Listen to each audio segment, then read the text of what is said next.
Waziri wa mambo ya kigeni wa Urusi Sergei Lavrov amemjia juu rais wa Ukraine Volodymyr Zelensky, huku akisema ni mtu asiyekuwa na heshima wala adabu katika kujadili masuala ya kusuluhisha mzozo kati ya Urusi na Ukraine. Moscow ina heshima na haijadili kamwe maelezo ya mazungumzo juu ya suluhu ya mzozo Ukraine. Hivi ndivyo Volodymyr Zelensky anafanya.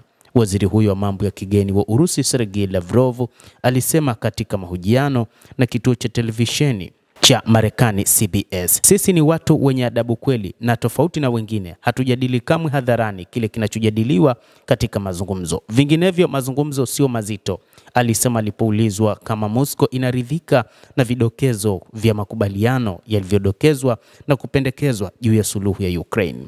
Kuuliza maoni ya mtu kuhusu kiini cha mazungumzo, nenda kwa Zelensky. Ana furaha kuzungumza na mtu yoyote kupitia vyombo vya habari, hata kwa rais wa Marekani Donald Trump, Lavrov aliongeza. Amesema kwamba kiongozi wa Ukraine Volodymyr Zelensky sio mtu wa kuweza kuficha masuala nyeti ya kiserikali.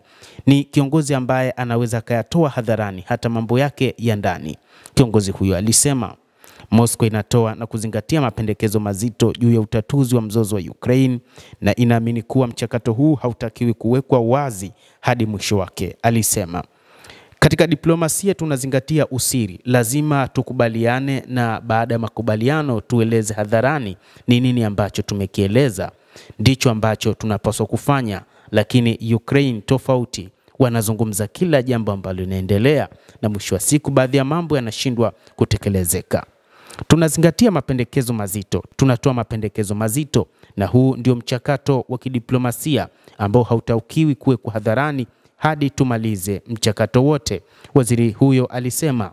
Alipoulizwa ikiwa inamaanisha kuwa hakuna mpango wa kumalizika kwa vita kati ya Urusi na Ukraine, waziri huyo wa mambo ya kigeni alisema kuwa mpango unakaribia.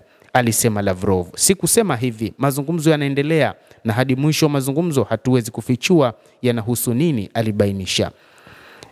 Waziri huyo wa mambo ya kigeni wa Urusi Sergei Lavrov amesema kwamba moja kati ya sababu ambazo zinachelewesha kukamilika kwa mzozo huo ni kutokana na kile ambacho kinafanywa na rais wa Ukraine Volodymyr Zelensky, kuropoka kila mahali akienda Ulaya na hata Marekani. Lavrov anasema kwamba kiongozi huyo amekuwa mtu wa kutoa siri za hata ndani ya nchi yake kiasi kwamba baadhi ya mambo ya ndani ya nchi yanavurugika. Moja kati ya shabaha iliyolengwa na Urusi ni kutokana na kiongozi huyo wa Ukraine kuropoka na kutoa siri za taifa lake, na ndio maana ni rahisi sana kuipiga nchi ya Ukraine. Basi mtazamaji, na wewe pia una nafasi ya kulike, una nafasi ya kucomment, kadhalika na kusubscribe channel yetu hii upate habari hizi kwa mapana hapa The World News. Naitwa Adam Hussein.